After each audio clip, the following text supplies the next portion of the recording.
Hey everyone, thank you for joining me for episode 10 of the Corner Office. This is Steven Bronken here, and I've got something special lined up for you.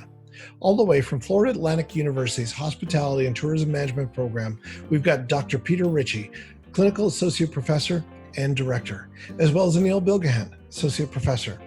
These names may sound familiar, as recently they put on a Hospitality and Tourism Management Certificate program free of charge to our fellow community members in hospitality, where they had over 80,000 people register. So please sit back, relax, and enjoy the show.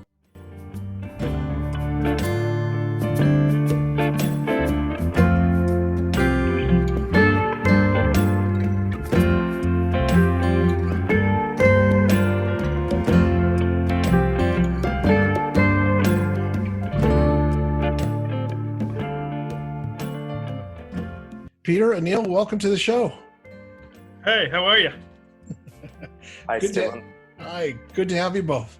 Thank you. Let's dig right into it. We'll ask I always get with the tough questions first. Number one, what are you both drinking today? Peter, we'll start with you. I've got my Dunkin' Donuts unsweet tea with my one sweet and low, and of course my FAU jersey is on for you. Very nice, very nice. How about you, Anil? Steven, I'm having a matcha latte with oat milk, but I will probably switch to Negronis later in the afternoon. Ah, very nice. What are you drinking, Steven? Myself, I'm actually drinking a Long Island iced tea. I figured since both of you were drinking iced tea, I would join you, but I would kick mine up a notch. So, Very nice. Cheers. So cheers to you both. Yes, Peter, we'll start with you, of course. Tell me about your best hotel experience you ever had. You know, it's funny, when you asked this question, I was thinking about it, and it's a hotel that's not there any longer. It was called the Isle Casino Resort in Biloxi, Mississippi. And we happened to go there, we being me, my dad, and my stepmom, twice a year for a week. And we just fell in love with the people. They were so friendly. The food was great. And we went back twice a year for many years. And we happened to be there this time. And we always got there early in the morning, so they would take our bags and they would hold them for us, and we'd go to the casino, we'd have lunch, and then when they'd call us for the room, we'd go upstairs. And this particular trip, I kept feeling the first day that I was missing something, and I wound up being missing a backpack. And I had a pair of sneakers, and I had some playing cards and some extra cash. Of course, I have to hide it from my parents because I was going to gamble it. And they ran the video, and the valet attendant accidentally gave it to another departing guest. They phoned the guest, and the guest told them, "Oh yeah, we got that bag. We really like it. We're not giving it back." And so I was like, what? That's what they told you? So the general manager actually took the time to call me. They wrote me a check on the spot for the cash, the sneakers, and the bag. And they invited us to dinner, the GM and his wife. And it was just the most incredibly nice gesture for a hotel we already liked, but I had never met the GM. And It was just the kind of place that his tone and his culture was just permeated everywhere, and you could just see how they responded to that incident. Like, they were mortified themselves for the way the guest responded to them, but they're like, she was like, losers weepers, I'm keeping it. And I was like, oh my God. And the story went all around the hotel, so the whole week we were there, everybody'd say, hey, did you buy a new backpack yet? It was just funny. So that's my favorite hotel experience because of the way they treated us. Neil, how about you? I can think of a lot of different experiences, based on the different places that you go, based on their culture, how they treat you differently in different places. So one of my actually favorite stays were one of the cheapest, least expensive stays that I've ever had was in Tokyo. I had to stay in one of those capsule rooms just to experience it. And it was something novel. It was something unique. And you do have a shared bathroom with other people staying in the capsule, but it was just a unique experience. And I do research later I conduct a research about the capsule hotels, the novelty of it, whether they could be a fit in the airports. If you have just a couple of hours just to take a nap, it's a great solution. Very cool. I've never tried one of those capsule hotels, but I think that's going to be on my list. Let's of course get to the next stage, which is the best joke, best pun that you can tell us. So Peter will again. Well, I'm so bad. I love jokes and I'm so bad with them. So I had to ask Alexa. So there were two that I liked today. It said, "What do you call discounted sushi?" A raw deal. I like that. And I liked, "Why can't you have a football team made of all chickens? Because there'd be too many fouls." So I like stupid, dumb jokes. So the only ones I like. Sometimes stupid, dumb jokes are the best ones. How about you, Anil? I'll tell you a relevant one. Well, I used to hate facial hair, but then it grew on me. I like that. I like that. You folks, of course, recently put on at FAU a great program for your hospitality and tourism management certificate and so forth. I think you mentioned you had over 80,000 in attendees over a couple different cohorts. Can you folks tell me a little bit about that? Peter, if you want to start. Sure. It's just been a fun journey and kind of very strange and heartwarming and exciting and challenge. It's just hard to get my arms around it. When I really started to see that COVID was coming and things were going to shut down, I immediately thought back to SARS and 9/11 and the recessions. And I was a hotel manager for a big chunk of my career. And also I would take over properties in distress, and sometimes we would close them and have to fire all the staff and then hire them back. So I knew this was coming, and I just remember how awful it feels for the staff. And in our business, so many people wind up in it because they did it and they fell in love with it, not because they went to school for it. And when you have a recession or a crisis, the first thing you do when you go home and lose your job is you start moaning and griping and being depressed and angry and saying, okay, no more hospitality. It's too cyclical. I'm going to get a job as a pharmacist. I'm going to be an accountant. That's it. And I said, I got to do something to keep people engaged for a little bit before they go into that mopey state, because I've been there. We've all been there, and it's just how it is. So we had a certificate in progress for over a decade, and every summer we teach it. It's live. We do it on Saturdays. We have about 70, 50, 80 kind of attendance every year. It's very well received, and I thought, maybe we can take the content and put it online and get it out right away. So I sent an email to our dean of the business school. At Florida Atlantic University, we have 30,000 students, and the business school itself has over 8,000. So we're one of the largest in the country, and we're very lucky that we have a strong executive education department. So I floated the idea by him, hey, do you mind if I come up with a certificate, put it online, make it about half the length of regular process, and then we'll give it to our employers that work with us as something for their employees to do. I like the idea. Let me ask the provost. He asked the provost, okay, let's do it. So within about 3 days, I was able to kick it off and then bring in all my faculty members to do the content and start interviewing people in the community. Well, as soon as I sent out a test email to 10 of our employers, we had about 80 responses. And I said, wow, that's more than we ever get in our usual summer right off the bat. And it went on, somebody posted it on Facebook and somebody else posted it on Instagram that we were going to do this free certificate, and it got out of my control. I mean, to the point where I was getting on average about 2,000 to 4,000 emails a day for a steady 3 or 4 weeks. It was like something I've never imagined. And we produced it and put it together, and it became an army. Somebody was monitoring LinkedIn, somebody else was doing Facebook. We had to buy storage space, which is something, you're the IT guy, you and Anil. I didn't understand what it meant, but we had to pay money to be able to easily access from all over the globe. And we had 146 countries. I think we're just under 80,000 that actually registered, and we'll probably have 50,000 or thereabout actual completers. You know, we had so many that we had to break them up into different groups, and I'm still processing what would have been our original group from April. But what's really nice is the heartwarming, the comments. You know, we have over 600 pages of comments, and I only have 2 negative ones. and the two negative out of like thousands were that they wanted something longer and more than hotels. And a lot of the hoteliers were the first that responded. So the next one will have more time, but I'm calmer now. And then Neil, I'll let you talk about content stuff, because, you know, Neil did a lot of content for it. I mean, it was really like quite an interesting experience for all of the faculty to put it down together in such short notice.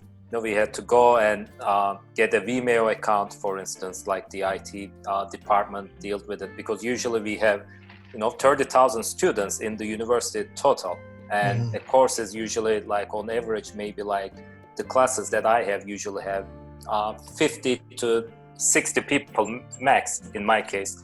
And all of a sudden you have a class that it is, you know, just so big. And the content was, we had to produce content that's similar to the original certification that we do, but we just made it a shorter version of it.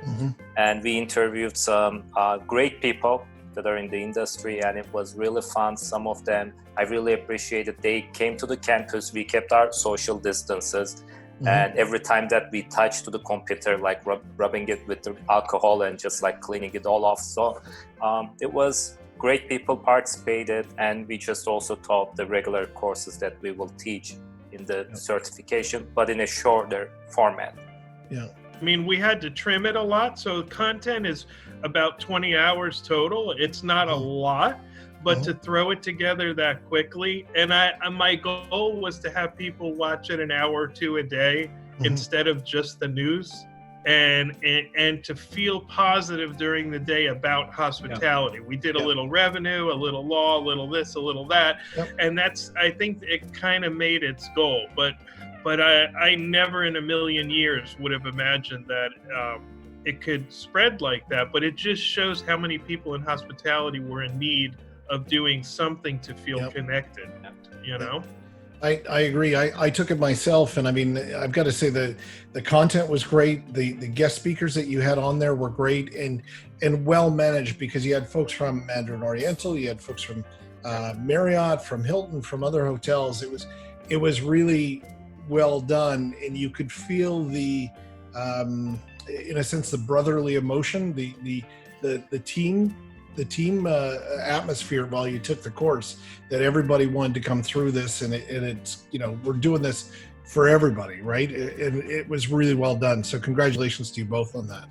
Thank you. And you know, I'm so proud of FAU and our leadership, because we're a state university, and, you know, governmental universities in the state are not known for being nimble and quick and responsive. And, you know, I had leadership that just said, hey, go with your idea. And we did it. And the team, I mean, it took a village, and it's still going on. I mean, luckily, one of the real positive outcomes is the donations that people gave that went through it for free have now permitted us to offer our regular certificate again to a larger audience much cheaper. Like, we used to charge $699. Now we're going to offset that by $500 per person, so they only pay $199, and we're going to be able to give them the regular length certificate and actually build it timely this time over 15 days instead of rushing over 4 days. So but Anil was spot on. I mean, my largest class is about 200 students, because I like big classes, but our typical class is about 40 to 60 students. You said like the brotherly spirit, and it also showed like the students also shared the same brotherly, like the hospitality spirit. They created a like Facebook support group for each other, and they were just like sharing their experiences. So in difficult times, you know, we always look for social support. and all these people were maybe staying home, sometimes alone, and it might put you into dark places emotionally and psychologically, and giving just a goal for people to accomplish. And by doing this, like, we have a great, hospitality attracts great people. They're motivated, they like to serve, and there is the hospitality spirit.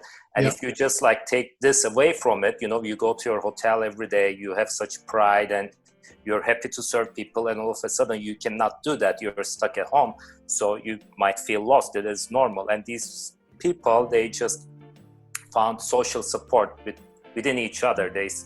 They built groups in the social networks, and it was really interesting to see these hospitality spirit in motion. Yeah. Really inspiring. I mean, the number of people who have never taken a college course, some were as young as 17, others were over 70, all different levels of people. We had owners, we had managers, we had brand new bussers, we had, bartenders for 30 years. I mean, the mixture of attendees and the responses, they're just overwhelming. I mean, many times they brought tears to my eyes. And I mean, the first time in years that I've had handwritten thank you cards, I have about 3,000 handwritten thank you cards from all over the world. It's so funny to get them when I go to the office now. It's funny because the mail lady calls me Ariana Grande. She's like, your fan mail is here, Ariana. And I'm like, oh, thank you. But that's kind of our spirit, is hospitality. And Anil's right. You took away the restaurant, you took away their theme park, you took away their casino. They have no reason for being. The funniest thing is I went to the grand reopening of the Hard Rock in Tampa last week. And I walked around to the retail store to buy a soda, and the guy said, "Hey, you're the guy who taught my class." And I'm like, "Oh, nice to meet you." And I'm like, "Wow, that's kind of crazy." Then I went to check in, and the guy stood up, "Hey, Dr. Ricci, I loved your certificate." I'm like, "Oh my God, this is so weird." But they were closed for the past month. So many of the Hard Rock employees took the course. And I don't know, it overwhelmed me. It was so touching. And the guy, one of the slot attendants said it just gave him something else to do between having to take care of the kids, make sure they're studying at home, make sure they got delivery food. It was just something hospitality. And that's kind of what I wanted out of it. So it's kind of cool to see that reality. Yeah. Very cool. Yeah. Very cool. I do have to wonder though, if that one guest that you had on, she had her cat that was having a little bit of conniption during the episode. I loved it. She was my favorite. And her owner of the hotel took the course. And he's going to be one of my guests in the next course. And just the most awesome man. I mean, her property, the Oak Palm Beach Resort and Spa, 5-diamond, 5-star. You can tell just the way they've treated their employees during COVID, how he is going to be in his interview. I mean, it's just a no-brainer. But it was funny because you'd hear, and then you'd see her throw something. It just tickled me. It tickled me. I was laughing quite a bit while I was watching that. Tickled me, yeah. What's the first thing that you folks are both going to do, both personally, professionally? Peter, I'm going to take a guess. I think you might have already done it. Something about going to the casino. I think. I couldn't wait. As soon as it was open, I'm a Seminole Tribe fan.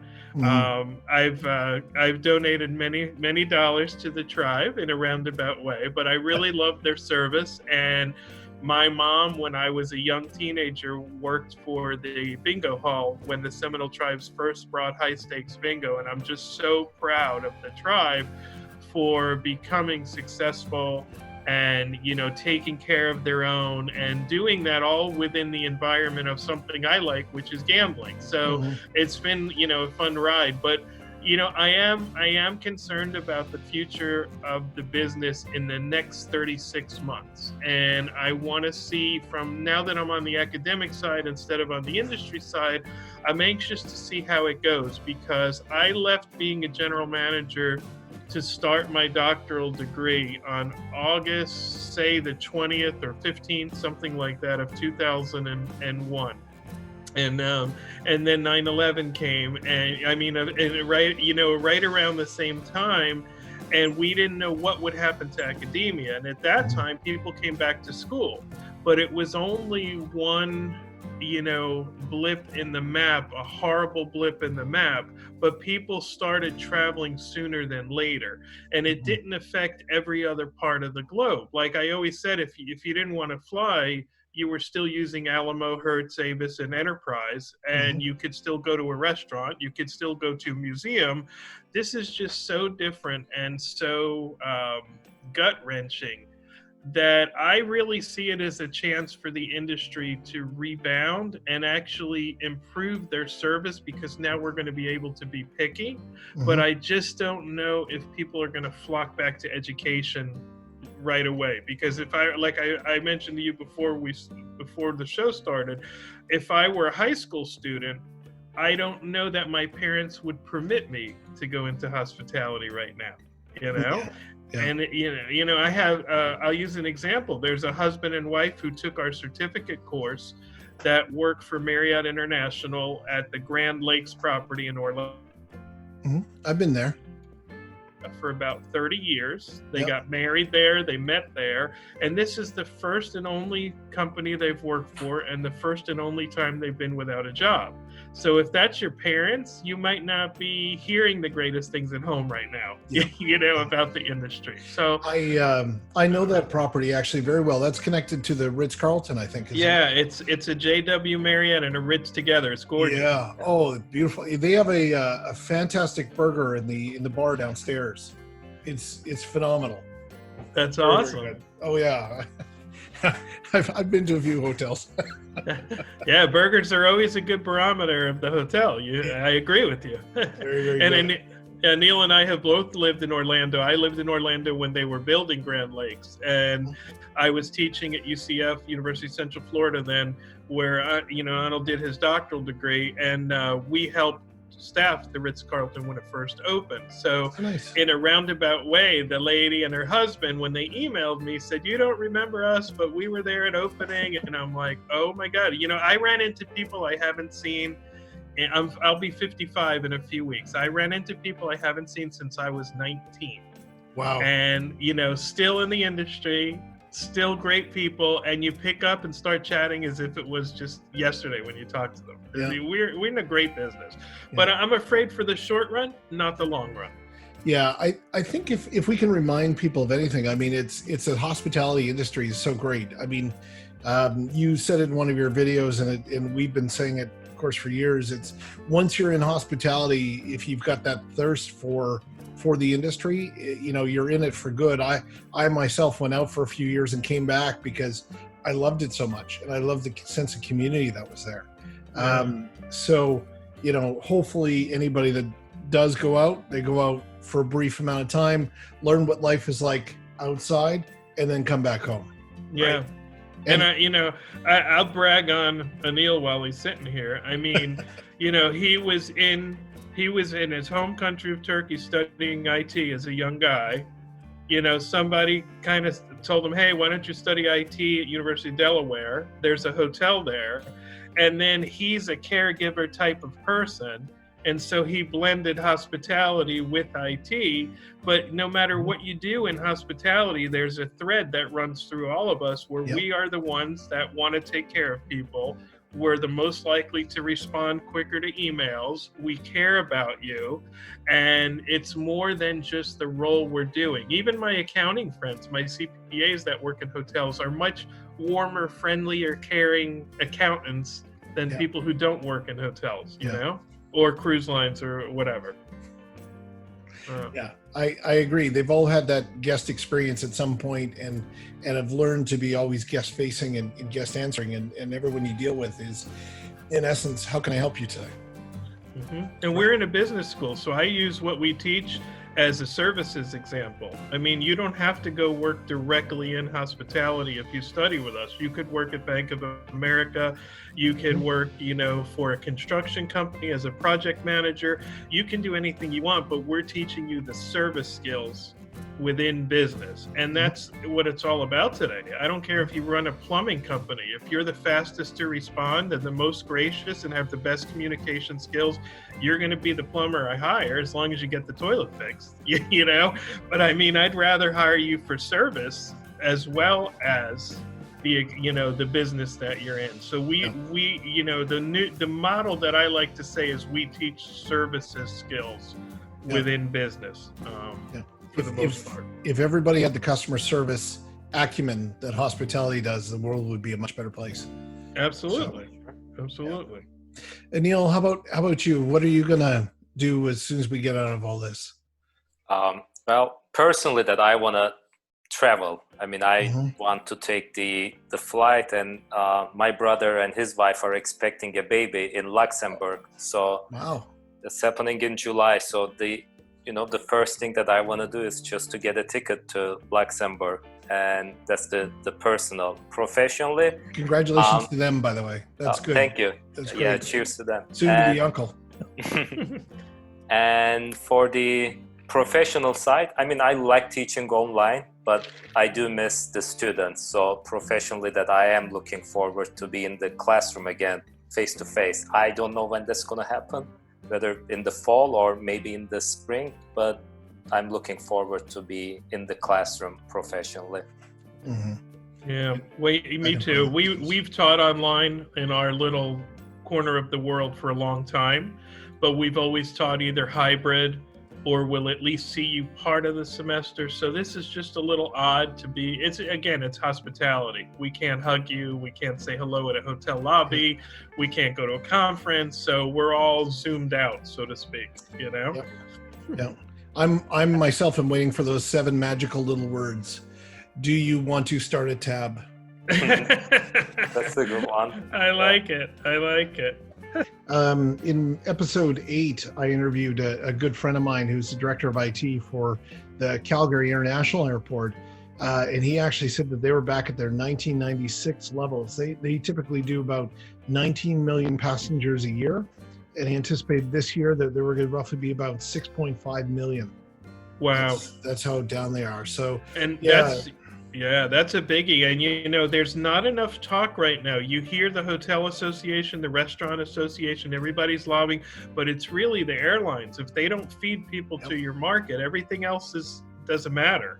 Yep. The beaches, the casinos, the nightclubs, the bars. I mean, you need seats into your market. It's all about the transportation.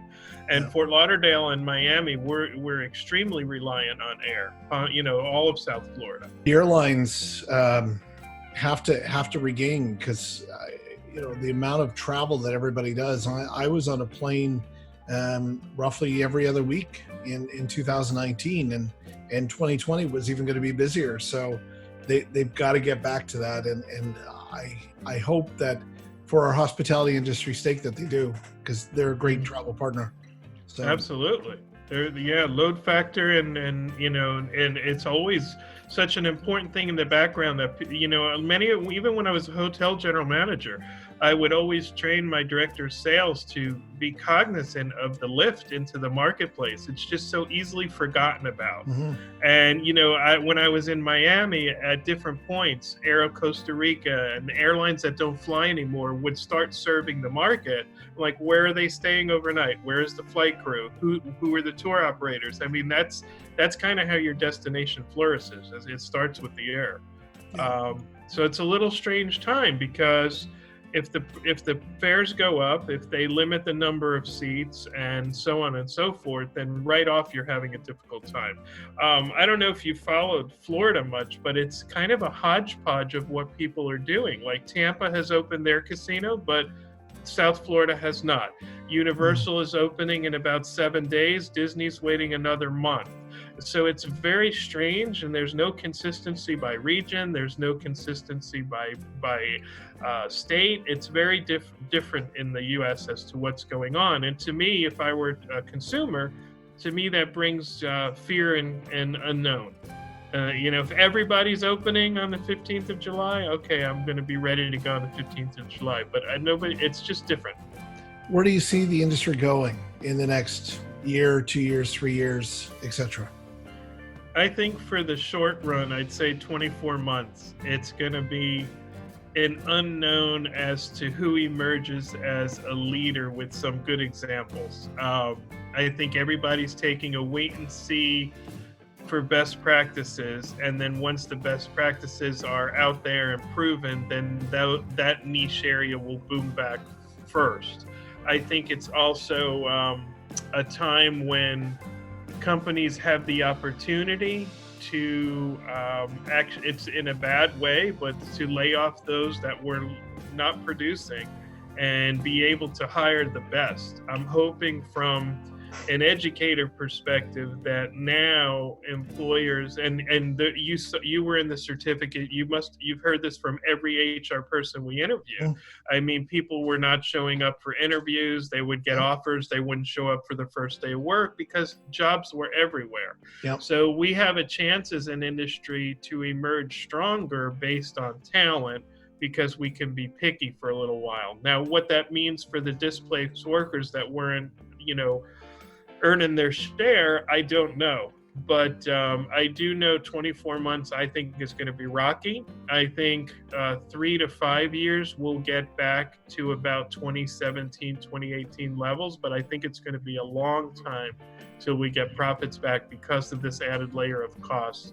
Now, having said that, if globally a vaccine comes out within 12 months and it's fairly inexpensive, I think there'll be a mad reaction where people will be like, hey, I'm vaccinated. I'm going to jump in the ocean and I'm going to go eat raw right now. I really think the frustration of being so pent up for so long will rage. And that could be great for the industry. I can't read in any of the news reports what I really feel is a timeline for a vaccine. It's somewhere between 6 months and 5 years. I mean, it just, you can't tell. But I really think if that becomes mainstream, that people will really rage on travel for a while. They'll feel super safe to go try and do anything again. Yeah, I agree. Anil, how about you? I think that the psychological effects of the crisis is heavier again for some people, whereas for others it's lighter. There is the hotels who were positioning themselves to the younger crowd maybe will actually come out of this stronger again, because younger people, they are more are willing to travel and they had been in the lockdown. So it is going to take a while, at least as Peter was mentioning, unless that we have affordable vaccine and everyone is actually feel safe and protected, then there's going to be a boom. But a lot of things are going to change for the restaurants, and now they're installing, I see that, those plastic covers between the tables, and you use your mobile phone, which actually has a lot of bacteria on them anyway, but they are using the mobile phone, scanning a QR code as your menu, and so that you don't touch the menus. And it is consumers will feel strange in the beginning, but they will get accustomed to this new normal. And I think the demand for travel will be always there, right? It's in our nature. We like to explore, we like to see people. Dining is not only for the hunger, but the social aspect, seeing other people, seeing life. And we just saw maybe during the lockdown, the need for the hospitality industry. It's actually a greater need. The socialness, there is a need for it. You're right, and people want it. I mean, I think to your question about length of time, there will be different pockets based on who and what. Is it large conventions? That's going to be a lot longer. Is it going to be, concerts and movies? That's going to be a while. But, taking a road trip and staying in your bubble in your car and then going into a sanitized room for a night, okay, I'll do that. I'll do that now sooner than later, But we're going to emerge just different. we'll be different. But we've emerged from SARS and 9/11 and 2008 recession and all those things different. That's how our industry is. If there's ever anything constant, it's change. So we'll come out of it. We need IT, like, we need new technologies. We need medical infusion. We need consumer confidence, just the usual. But Anil is right. The human desire to be together is very evident globally right now. People have this incredible desire to just get out of the house and be normal again, or whatever the normal is, Yeah. The new normal. Yeah. Well, listen, I greatly appreciate both of you being on the show today. I mean, specifically, as you're helping so many of our fellow community with the course and trying to, give them something that they can grow with. So I greatly appreciate everything that you've done for them and for all of us for the industry. So both of you, please, cheers. Thank you very much. Yeah, thank you so much for inviting us. Thank you so much for having us. It was a pleasure. And I take it you passed all your quizzes since you're drinking your Long Island to celebrate. So that's very nice. Yeah, I got my certificate. It's posted. Very nice. Very nice. Well, thank you so much for having us on. I really appreciate you. Thank you. Thank you both. Well, that's a wrap for episode 10 of the Corner Office. A special thanks to Dr. Peter Ricci and Anil Bilgihan for being here. I've included their LinkedIn contact information below, should you wish to reach out to them.